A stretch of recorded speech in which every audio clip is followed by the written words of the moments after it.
Have you ever heard financial terms or concepts and thought, this doesn't make sense? Well, you're in luck. Welcome to Make It Make Sense, the podcast powered by Acclaim Federal Credit Union, where we break down the world of financial literacy. At Acclaim, our goal is to connect you to financial wellness, and this podcast is here to lead the way. Whether you're just starting out or looking to sharpen your financial skills, we've got you covered. Let's make it make sense together. Here's your host, Christie Smith. Welcome to the inaugural episode of Make It Make Sense, where we empower our listeners with financial concepts that are clear, practical, and easy to understand. Today, we have the distinct honor of welcoming Scott Baxter, President and CEO of Kontoor Brands, as our very first guest. This choice is significant, not because Scott's impressive leadership, because he is an impressive leader, but also due to the deep-rooted connection between Kontoor Brands and Acclaim Federal Credit Union. This history exemplifies the credit union's mission to support financial well-being of all of our members, fostering a culture of empowerment and community growth. Together, we'll take the essential topics that can help individuals take control of their financial futures, whether they're just starting out or looking to enhance their understanding of money management. So let's dive in and make financial concepts make sense. Scott, thank you so much for your time today. But not only that, but for your leadership at Kontoor Brands and your support of Acclaim Federal Credit Union. It's clear that Kontoor has had a lasting impact on our Greensboro community that we both love. And Acclaim Federal Credit Union's roots with Kontoor, it provides financial support and education to so many that we love. And I'd love to dive into a topic that's crucial to both of our missions, financial literacy. I could not agree more. Thank you very much for having me on. Love the fact that we have a great history here together with our people. That's just terrific. Best of luck to you folks in everything you're doing and the mission you're on. But yeah, I think it's really important. I think it's really important in the world that we live in here, in the world that we live in now, because so many people are making really bad decisions. And I think it handicaps them for the rest of their life or for a certain period of time. And those decisions, which I don't think younger people know, have what I call a snowballing effect. And I'm certain you see it in your business all the time. And they just get more and more difficult to reverse and or to pay back or whatever it may be. And that's why I think while you're in school, whether it's high school or college, take some financial courses. Take some courses that are going to help you build budgets.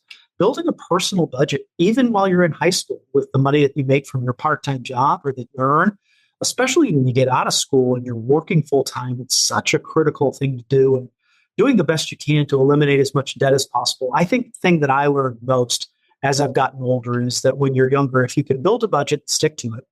It really shows discipline. It'll help you in the future. If you can put an investment pattern and an investment philosophy together, if it's even as simple as saving $100 per paycheck, that kind of starts to breed better things that'll happen. And then that big piece of debt, if you can do everything that you possibly can, and that's something I had to overcome. I came out of college with a significant amount of debt. And I remember I put a big, piece of paper with just Scotch tape on it with the amount the debt was, the debt date. And then every time I paid more and more of it back, I, crossed that number out, put the new number up every time. And I think it helped discipline me to think about debt and what an albatross that can be. So I do think about it a lot, and I think it's really important. Yeah, thank you. I mean, those are great tips. And, and that's the reason we wanted to start the podcast, is we want to empower, our communities, our members, the younger generation to understand how important financial literacy is, and to connect to financial wellness. It's just one of our biggest goal is to help our members, because we know that when we teach them, that empowers them, and that can be generational. So we're really excited about what we're doing with the podcast. So we appreciate you.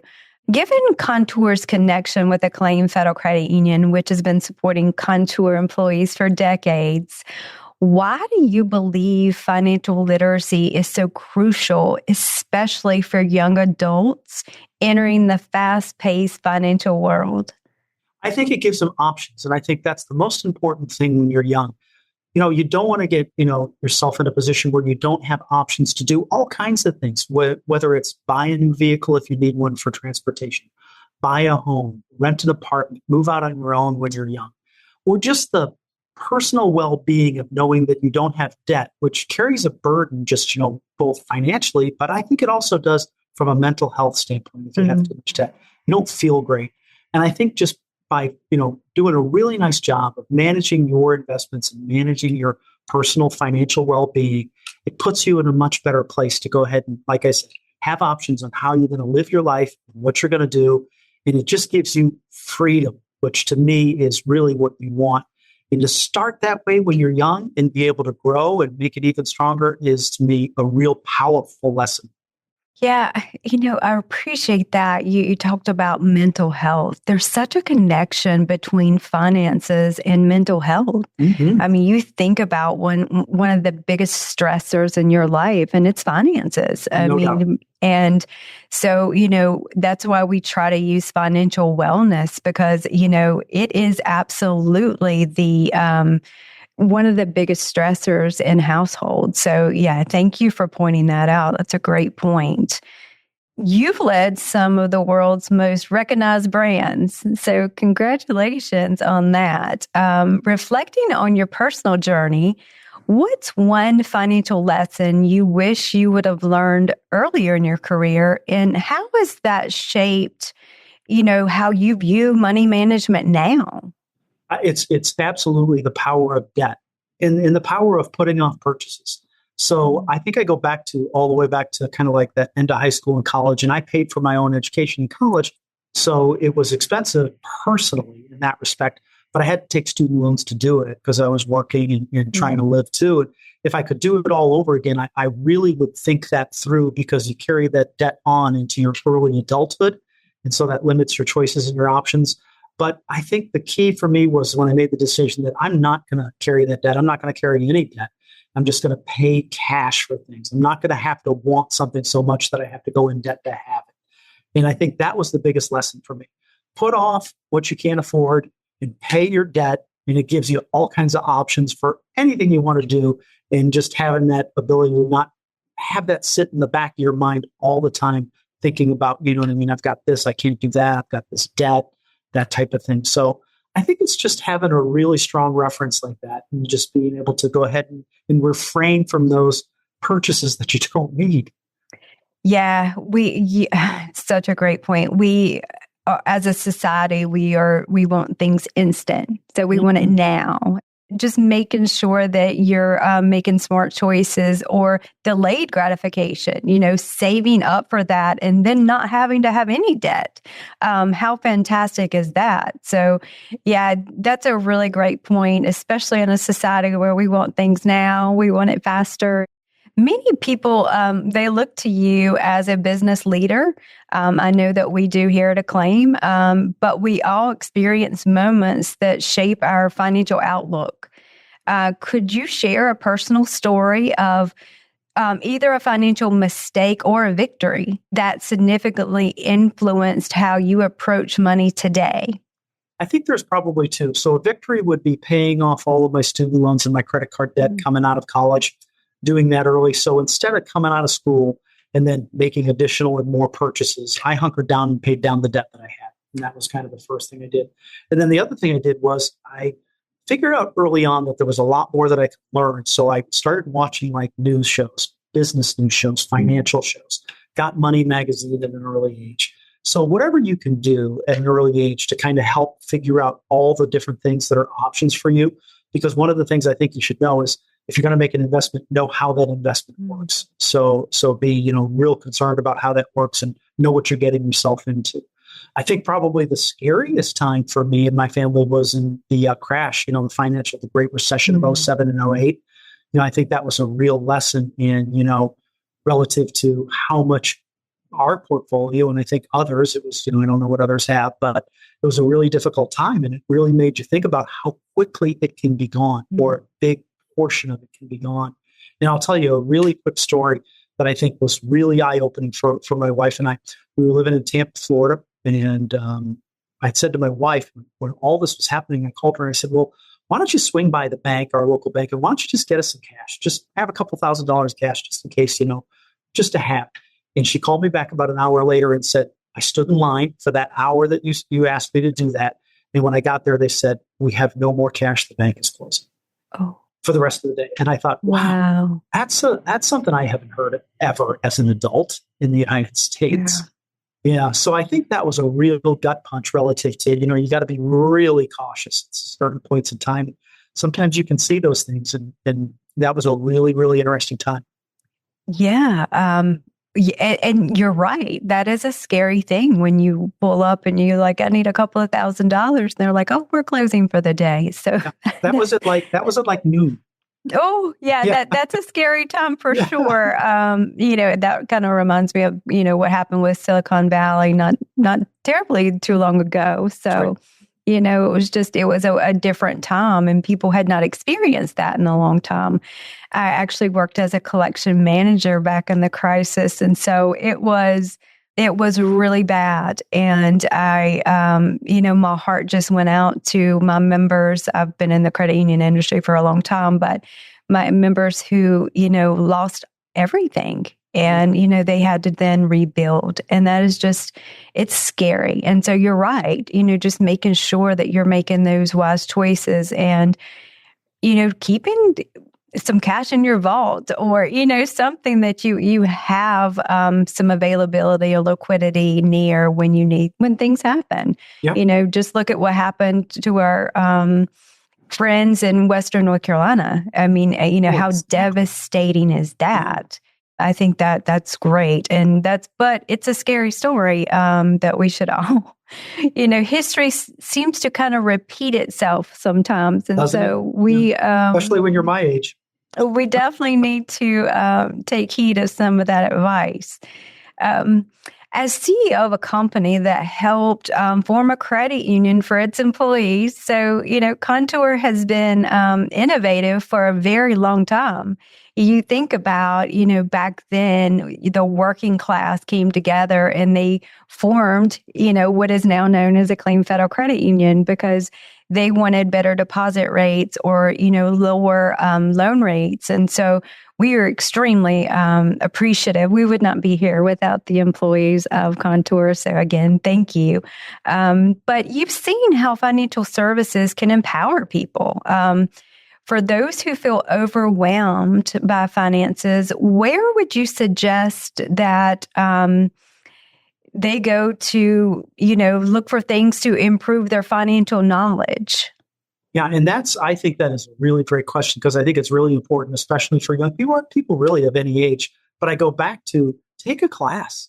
There are classes that are offered everywhere for financial well-being. And go see the different, your company and go speak with someone at your company.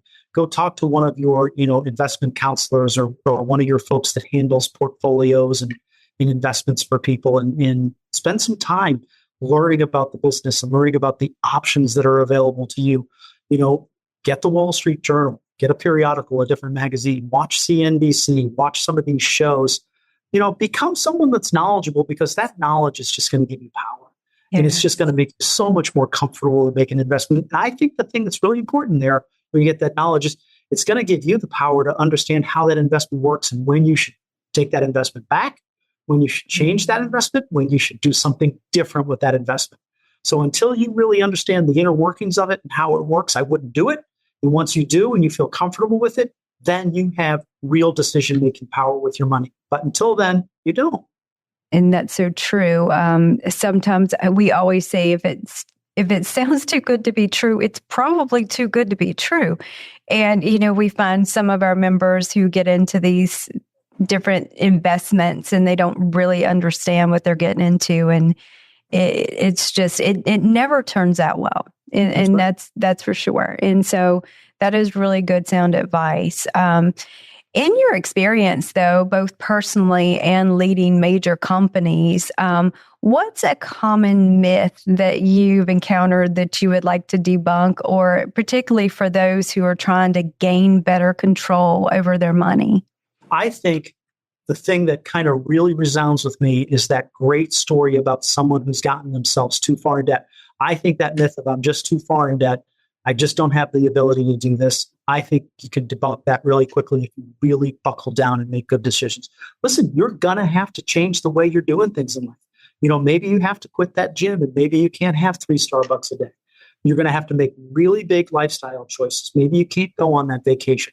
But the freedom that you get post that experience is the single biggest and I think most important thing for someone to do. I do run into people and hear a lot of people who have a lot of debt and it really, really bogs them down. But it can be done. It's been done by a lot of people. And if you have a plan in place, if you write it down. Mm-hmm. That to me is the most important thing. And then follow it. It's a goal. It should be a really important goal for you. Yeah, that's really important. We teach financial literacy for different nonprofits and organizations. And that's one of the things that I, always say, write it down. And I think it's just really important for us to be tracking our expenses and, how much do we eat out, and just some of those things that kind of creep up on you or some of these, what we're finding now is subscriptions. So, they have Netflix and they have, Peacock. Ooh, I mean, they're Peacock, so Netflix, right. Paramount, they got everything. And they're like, I don't even watch half of that. So I do think that sometimes we've, kind of went on autopilot and we don't actually make a plan, write it down, and understand exactly where our money's going. So that's definitely great advice. I'm going to sneak a question in on you. So who was, I guess, the best mentor for you when it talks, just thinking about finances in general? So who taught you the most? Yeah, I think it was my wife, Donna. I mean, I think the fact that I had someone to talk to about expenses and talk to about investments, and she was always very rational in the way she thinks about things. So I think we were a good combination in that respect. I came into the marriage with a lot of debt. She didn't. So I think kind of, figuring that out together and going on that journey from a very young age together, but having someone that thinks like you and can hold you accountable, I think is really important. No, that's great. And I love that you said your wife. So that's fantastic. I mean, just shows just a true partnership and that's really sweet. That's really special. I am really, really excited to follow Kontoor. We're big fans here at Acclaim for many, many reasons. But I'm really excited to follow what you guys do. You're really innovative, and that's what I love. Just following some of the things that you've done. And I saw that you have maybe a Hall of Fame or something like that you guys are starting. Yeah, we did. Yeah. You really are watching. Thank you. Really fun. I am watching. I told you that I was a semi-stalker. Yeah. So that's just really fun and innovative. And I just think it's special to recognize those employees that have, been there with you. And I just think that that's a wonderful thing for you guys to do as a company. Appreciate that. Thank you very much. Scott, I truly appreciate you taking time to discuss the importance of financial literacy. It is near and dear to our heart here at Acclaim, and share your insights. Kontoor Brands, your support of Acclaim Federal Credit Union continues to uplift our community in Greensboro, and your leadership plays a big part in that. We're honored to have you on the show and grateful for all that you've done for our city. We thank you for being our first guest, and we're hoping that Make It Make Sense will, really make sense for some of our members and some of our community. I believe you've done a fantastic job of making financial concepts make sense, and for that, we really appreciate you. Well, thank you very much for having me on. Best of luck at Acclaim. Appreciate everything that you do for all of us in the community and our employees. And have a wonderful day. You as well. Really enjoyed it. Thank you, Scott. Thank you for listening. Please visit us at acclaimfcu.org for more valuable resources. Remember to click the follow or subscribe button to make sure you don't miss future episodes.